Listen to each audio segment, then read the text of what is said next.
wabarakatuh. Waalaikumsalam warahmatullahi wabarakatuh. Shalom.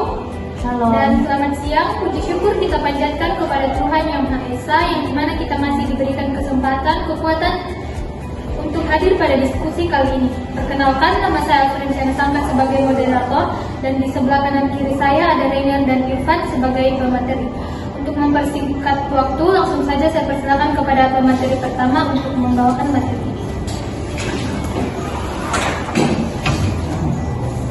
Oke, kita langsung saja dengan materi yang pertama tentang materi yang itu karakter seorang entrepreneur. Yang pertama yaitu mengenai persaingan. Mengenai persaingan merupakan fenomena yang melibatkan interaksi antara individu atau entitas dalam upaya untuk memperebut sumber daya atau posisi tertentu. Dalam konteks bisnis, persaingan menjadi salah satu faktor utama yang mempengaruhi dinamika pasar dan strategi perusahaan.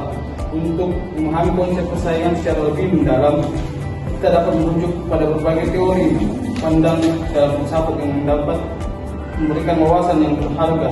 Teori persaingan dalam filsafat yang pertama yaitu persepsi Hegel tentang persaingan. Yang kedua, pandangan uji perhatian tentang persaingan.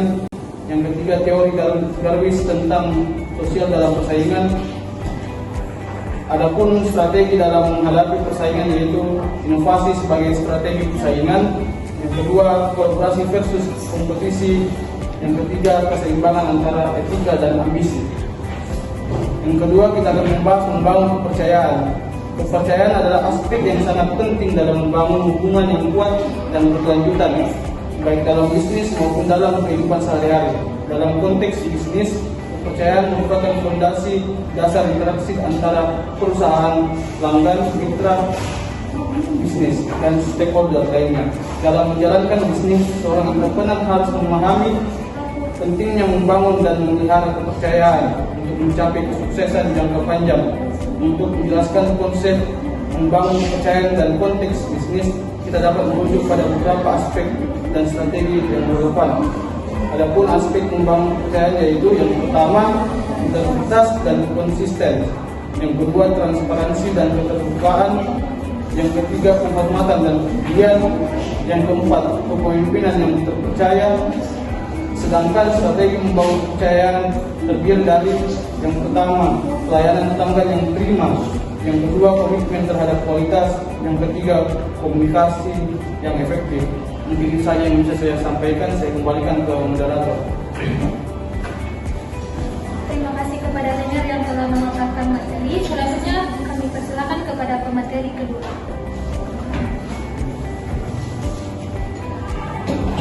Terima kasih atas kesempatannya. Poin ketiga ialah memaknai kejujuran.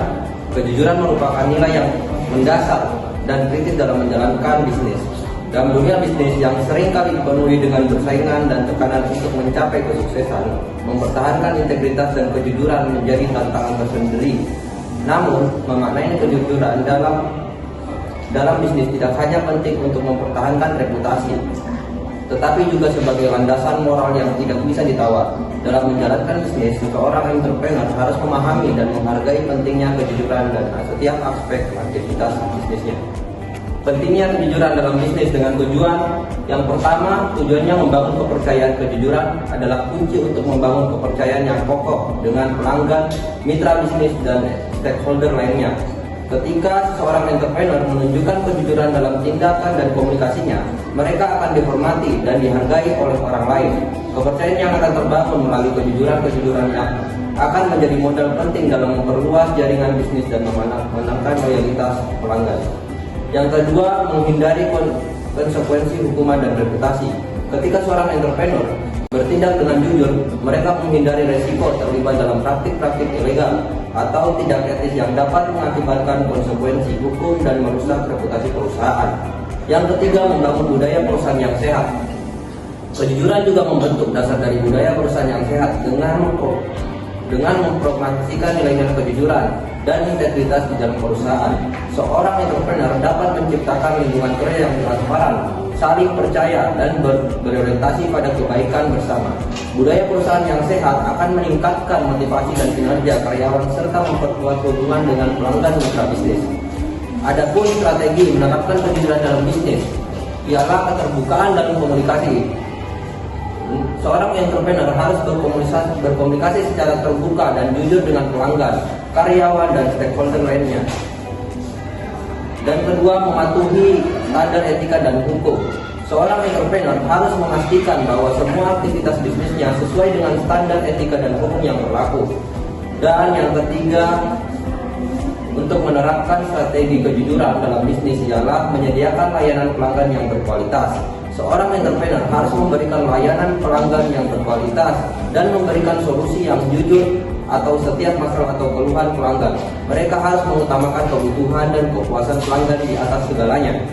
Dengan memberikan layanan pelanggan yang berkualitas, seorang entrepreneur dapat memperkuat hubungan dengan pelanggan dan memenangkan kepercayaan mereka. Terima kasih. Saya alihkan. Terima kasih kepada Irfan yang telah memaparkan materi. Selanjutnya kami membuka sesi tanya jawab, yang dimana kami akan memberikan kesempatan kepada teman-teman untuk bertanya atau menambahkan materi. Kepada teman-teman yang ingin bertanya, dipersilakan. Tiga. Kepada saudari Nami, dipersilakan. Baik, pertanyaan saya, mengapa seorang entrepreneur memiliki visi untuk menciptakan peluang bisnis? Kedua, Mengapa seorang entrepreneur memiliki visi untuk menciptakan peluang bisnis? kepada teman-teman selanjutnya untuk memberikan pertanyaan. Hasri. Terima kasih atas kesempatannya. Saya ingin bertanya tentang bagaimana persiapan Anda menghadapi tuntutan kerja keras, risiko gagal dan rugi. Baik, terima kasih atas pertanyaannya. Baik, kami persilakan kepada Rainer yang akan menjawab pertanyaan dari saudari Nani. Oke, saya akan menjawab pertanyaan dari saudari Nami. Inovasi dan perubahan, entrepreneur seringkali memiliki ide-ide baru dan inovatif yang dapat mengubah pasar atau menciptakan segmen baru.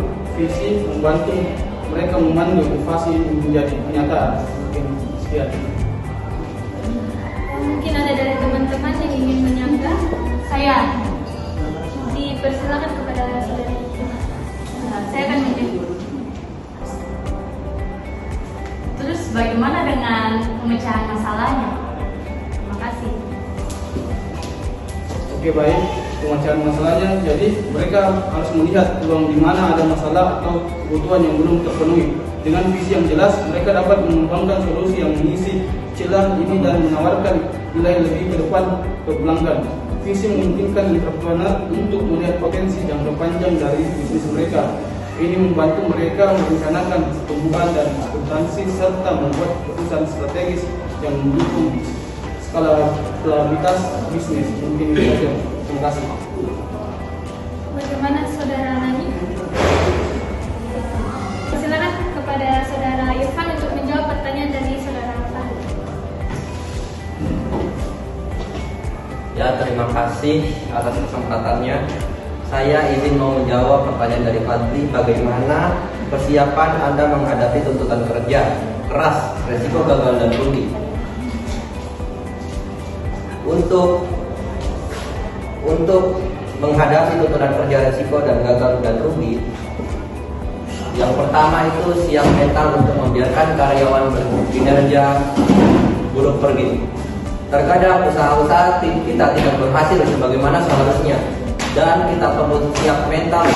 Yang pertama ialah siap mental untuk membiarkan karyawan berkinerja buruk pergi. Terkadang usaha-usaha kita tidak berhasil sebagaimana seharusnya, dan kita perlu siap mental untuk membiarkan karyawan berkinerja buruk pergi. Walaupun langkah ini sebaiknya selalu menjadi solusi terakhir. Yang kedua, kesimpulan menghadapi tantangan baru di era ekonomi digital. Untuk meraih kesuksesan, penting untuk berkarya, kemampuan diri dan mengembangkan keterampilan-keterampilan khusus dalam menghadapi era perekonomian baru. Yang ketiga, mengatasi lingkungan kinerja yang sulit.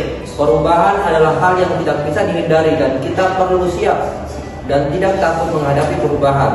Kesibukan, kolegal yang tidak ramah dan tuntutan untuk menjadi sangat cepat dalam mengerjakan segala hal.